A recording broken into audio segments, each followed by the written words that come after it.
C'est dingue! Pour la première fois depuis une éternité, nous avons enfin des responsables iraniens qui contredisent directement le guide suprême. Vous voyez, juste hier, le guide suprême a enfin publié une déclaration depuis son bunker, disant que la frappe américaine sur les installations iraniennes avait échoué et qu'elle n'avait causé aucun dégât significatif. Eh bien, quelques heures seulement après cette déclaration, le ministre des Affaires étrangères d'Iran a publiquement déclaré à la télévision d'État iranienne que les installations nucléaires iraniennes étaient gravement endommagées. Alors, dans cette vidéo, examinons exactement ce qui se passe. Pourquoi y a-t-il un désaccord en Iran? Quel type de dégâts les B2 ont-ils infligés aux installations nucléaires iraniennes? Et quelle est la prochaine étape pour le guide suprême iranien? Commençons bien sûr par sa déclaration la plus récente. Regardons.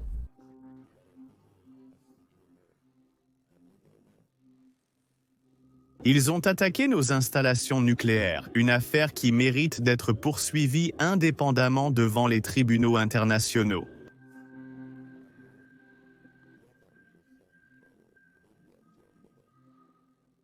Mais ils n'ont rien accompli de significatif. Le président de l'Amérique a énormément exagéré. Il est devenu évident qu'il avait besoin de cette exagération.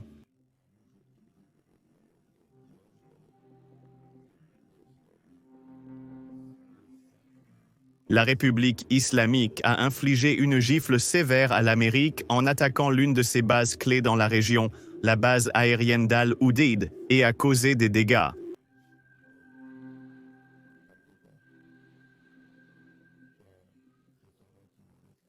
C'est ici qu'il est important de souligner que tout ce discours ressemblait en quelque sorte à de la propagande pour les citoyens iraniens. Ici, il a affirmé que l'Iran avait infligé une gifle sévère aux États-Unis en attaquant la base américaine au Qatar. Il a présenté l'attaque iranienne comme une victoire totale. Il a également déclaré que l'Iran avait remporté cette guerre contre Israël qui a duré 12 jours. Et cela a été une énorme humiliation pour les États-Unis, car si les États-Unis n'étaient pas intervenus, Israël aurait été décimé. Il n'a pas été mentionné qu'en réalité, l'Iran avait prévenu les États-Unis avant d'attaquer notre base au Qatar, car l'Iran ne voulait pas que cette guerre s'intensifie. Le but de toute l'attaque était d'obtenir une victoire symbolique pour le peuple iranien. Il voulait présenter la situation au peuple iranien comme si l'Iran ne se rendait pas, et c'est exactement ce que ce discours renforce. Il faut se rappeler que les citoyens iraniens ne verront jamais les tweets que Donald Trump publie. Ils ne verront jamais cette vidéo. En fait, si vous êtes un média étranger en Iran, vous pouvez couvrir tout ce qui se passe en Iran tant que vous ne le diffusez pas à l'intérieur du pays. Donc, quand nous voyons des reportages de la British Broadcasting Corporation, quand nous voyons des reportages de Sky News, ces reportages sont enregistrés en Iran, mais ils ne sont jamais montrés au peuple perse. Ils sont diffusés uniquement à l'étranger. Et c'est en fait la loi en Iran que tous les médias étrangers doivent suivre. Peu importe qu'il s'agisse de médias britanniques, américains, russes ou chinois. Mais personnellement, pour moi, la partie la plus choquante, c'est ce qui est arrivé quelques heures plus tard. Vous voyez, ce discours a été diffusé à la télévision d'État iranienne. Puis, seulement quelques heures plus tard, le ministre iranien des Affaires étrangères a donné une interview et il a confirmé que les frappes américaines avaient causé de graves et sérieux dégâts aux installations nucléaires iraniennes, ce qui contredisait directement ce que le guide suprême venait de dire quelques heures auparavant. Écoutons son interview. Puis nous approfondirons ce que cela signifie réellement. Le ministre iranien des Affaires étrangères, Abbas Araghchi, s'est exprimé à la télévision d'État iranienne et a contredit ce qui avait été dit par le grand ayatollah. Il a déclaré que des dégâts importants avaient effectivement été causés au programme nucléaire iranien. Je dois dire que les dégâts sont excessifs et graves, mais pour que les inspecteurs puissent venir, c'est une décision qui doit être prise. Et à mon avis, conformément à la loi du Parlement, c'est le Conseil suprême de la sécurité nationale qui devrait prendre cette décision. Araghchi a également répondu au président Trump et a déclaré qu'il n'y a aucun projet de discussion entre les représentants iraniens et américains. Maintenant, le Conseil des gardiens de l'Iran a adopté une mesure qui interdirait la coopération avec l'Iran et l'organisme de surveillance nucléaire de l'Organisation des Nations Unies, l'Agence internationale de l'énergie atomique. Le directeur général de l'Agence internationale de l'énergie atomique dit que cela placerait l'Iran en dehors du droit international. Les gars, je vous rends l'antenne. Alors, Mike, a-t-on le sentiment que nous pourrions avoir un nouvel Iran ? Est-ce que quelqu'un pense cela, ou bien pensons-nous simplement que nous avons un Iran qui a été repoussé? Eh bien, je pense que c'est très significatif d'avoir le ministre des Affaires étrangères à la télévision d'État en train de contredire ce qui a été dit par le grand ayatollah. Vous n'auriez pas vu cela par le passé. Cela semble être une évolution vers la modernisation si quelqu'un regarde la situation de manière pragmatique et donne une évaluation au lieu des habituelles grandes déclarations belliqueuses que l'on entend de la part des dirigeants iraniens. Maintenant, avant d'aller plus loin, il y a une chose importante dont nous devons parler. Tout récemment, de nombreux comptes bots iraniens ont été exposés sur Twitter après la coupure d'Internet en Iran. En fait, la même chose se passe ici sur YouTube. Beaucoup de bots étrangers mettent des dislikes sur toutes les vidéos qu'ils n'aiment pas, parce qu'ils ne veulent pas qu'elles aient beaucoup de visibilité dans l'algorithme. Donc, si vous pouvez nous aider à contrer l'activité des bots en cliquant sur les boutons j'aime et s'abonner ci-dessous, cela compte vraiment beaucoup pour nous. Maintenant, analysons la déclaration du ministre des Affaires étrangères. Vous voyez, même en Iran, une théocratie, où le guide suprême choisit essentiellement les personnes qui peuvent se présenter aux élections, il existe encore différentes factions au sein du parti qui ont des points de vue différents sur la manière de gérer cette situation. Une faction est bien sûr celle des conservateurs radicaux qui s'alignent sur le guide suprême et qui croient fondamentalement à une attitude totalement défiante et inflexible. Ils ne veulent pas paraître faibles aux yeux du peuple iranien. Ils ne veulent pas accepter ni reconnaître les dégâts causés par les frappes israéliennes ou même américaines, car ils pensent que cela affaiblirait simplement leur emprise sur le pouvoir. Maintenant, il y a l'autre faction, qui est essentiellement composée de technocrates iraniens. Maintenant, le ministre des Affaires étrangères, Agrachi, fait partie de cette faction qui privilégie le réalisme. C'est quelqu'un qui reconnaît réellement les dégâts causés au programme nucléaire, et de cette façon, il peut garder les options diplomatiques ouvertes. Vous voyez, le ministre des Affaires étrangères lui-même a en quelque sorte reconnu indirectement que des négociations auraient lieu à l'avenir. Ce qu'il a dit, et ses mots exacts étaient qu'il n'y aurait pas de négociations tant que l'Iran n'aurait pas évalué les dégâts causés aux installations nucléaires. Pour moi, cela semble indiquer qu'une fois cette évaluation terminée, l'Iran pourrait être ouvert à des négociations nucléaires. Et si on en arrive là, l'Iran pourrait essayer d'obtenir des compensations pour les dégâts, ou peut-être chercher à obtenir des conditions favorables dans un nouvel accord nucléaire.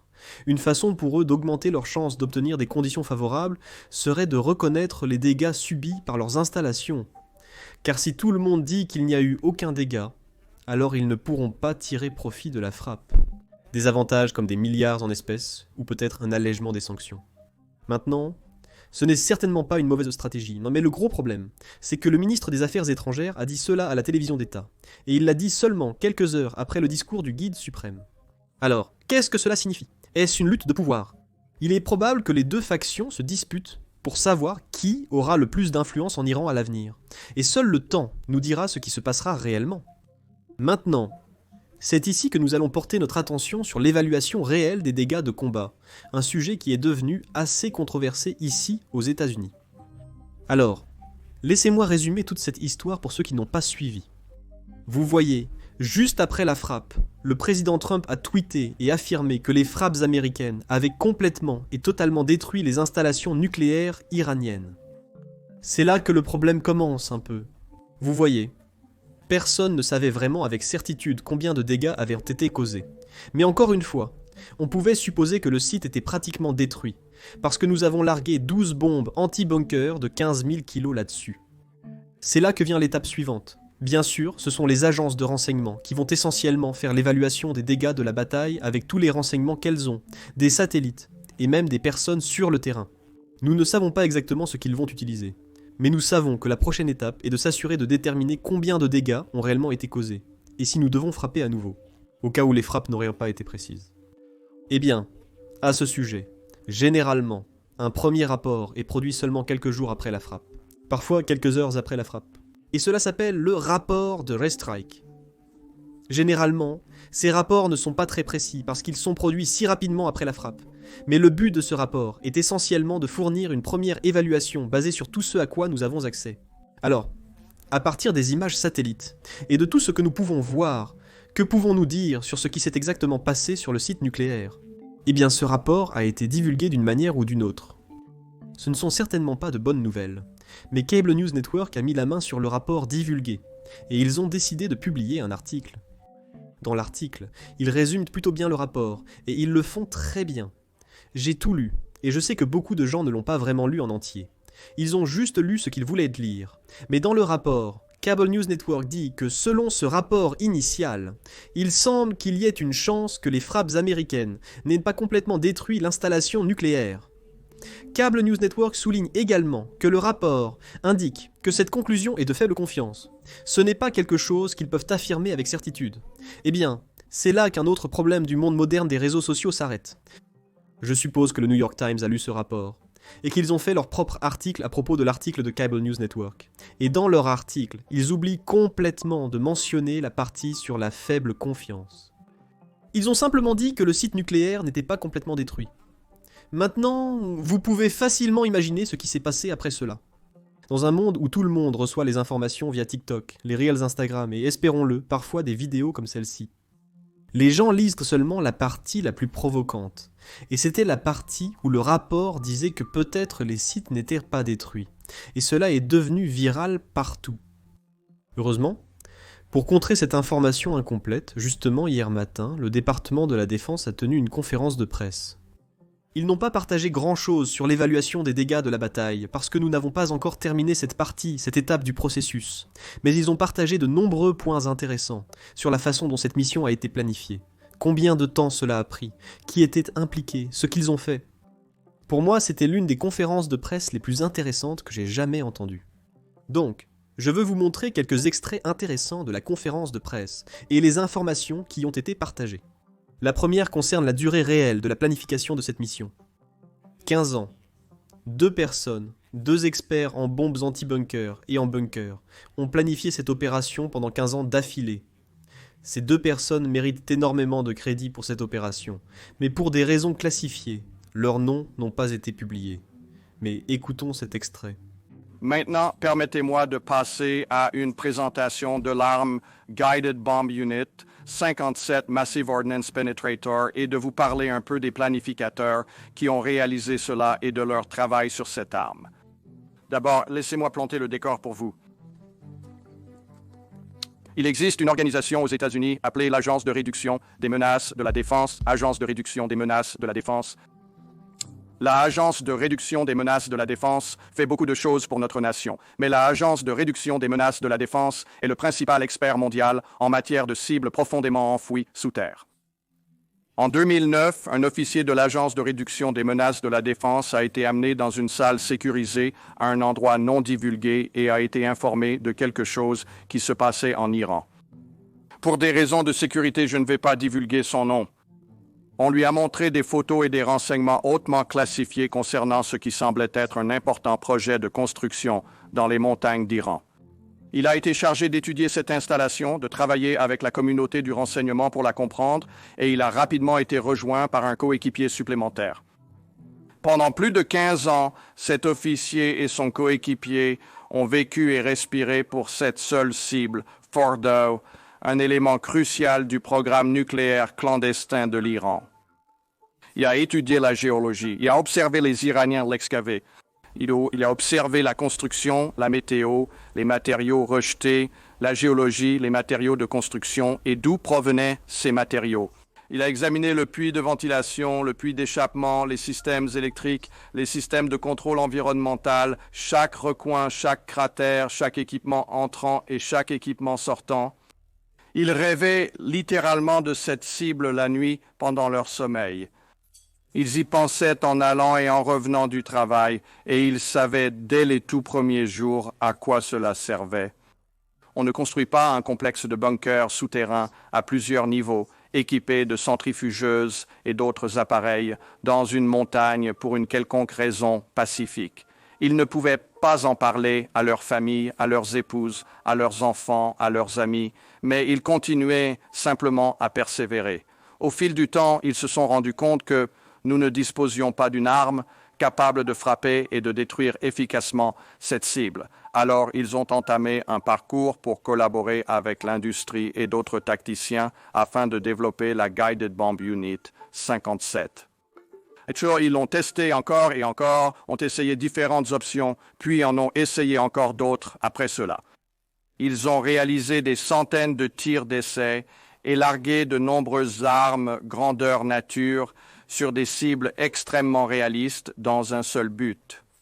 Éliminer cette cible au moment et à l'endroit choisi par notre nation. Et puis, un jour de juin 2025, plus de 15 ans après avoir commencé leur œuvre de vie, le téléphone a sonné et le président des États-Unis a ordonné à la force B2 que vous avez soutenue d'aller frapper et éliminer cette cible. Hier, j'ai eu l'incroyable honneur et privilège de passer du temps avec ces deux officiers de la Defense Threat Reduction Agency qui ont tant donné. L'un d'eux a dit, je cite, « Je n'arrive même pas à réaliser cela. Mon cœur est rempli de fierté de faire partie de cette équipe. Je suis tellement honoré d'en faire partie. À vous deux, merci et merci à vos familles. » L'opération Marteau de minuit a été l'aboutissement de ces 15 années de travail incroyables. Les équipages aériens, les équipages des ravitailleurs, les équipes d'armement qui ont fabriqué les armes, les équipes de chargement qui les ont chargées. Maintenant, une autre chose intéressante que nous avons apprise de cette présentation, c'est que de nombreuses analyses initiales d'images satellites étaient erronées, y compris celles que j'ai faites quelques jours seulement après la frappe. Vous voyez cette image sur votre écran où l'on voit deux groupes de 3 trous. Eh bien, ce n'est pas là que les bombes anti-bunker ont pénétré dans l'installation. En fait, ce sont des conduits de ventilation iraniens. Bien sûr, pour tout système de ventilation, il faut une ouverture pour que l'air puisse entrer et sortir. Eh bien, c'est exactement ce que c'est.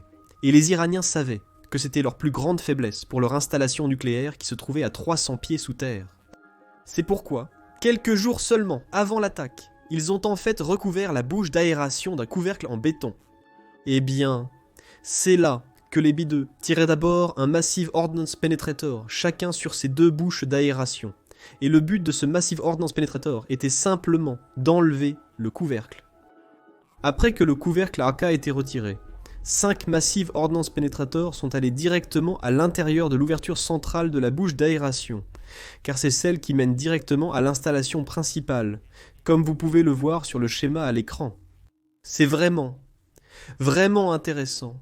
Et je suis encore choqué qu'à 50 000 pieds d'altitude, les B2 puissent créer un trou d'environ 3 mètres de diamètre. C'est impressionnant. Alors maintenant, parlons de l'évaluation réelle des dégâts de combat, ou du moins de ce que nous savons jusqu'à présent. Il est évident qu'une mise en garde s'impose. Ceci n'est pas le rapport final. Espérons que les services de renseignement américains publieront le rapport final dès qu'ils l'auront. Mais pour l'instant, nous savons grâce aux renseignements israéliens que l'installation était quasiment détruite. Mais encore une fois, même cette analyse était accompagnée de la mention que l'évaluation complète de la bataille prend du temps. Donc ce n'est pas le rapport final. Maintenant, c'est à peu près la même chose que nous avons entendu de la part du ministre iranien des Affaires étrangères, comme vous l'avez vu au début de la vidéo. Les mêmes déclarations, ou du moins des déclarations similaires, ont également été faites par la CIA et d'autres branches de l'administration américaine. Voilà tout ce que nous savons pour l'instant. Et si cela évolue, je ferai une vidéo de mise à jour. Alors n'oubliez pas de vous abonner en bas pour ne pas la manquer. On se retrouve dans la prochaine vidéo.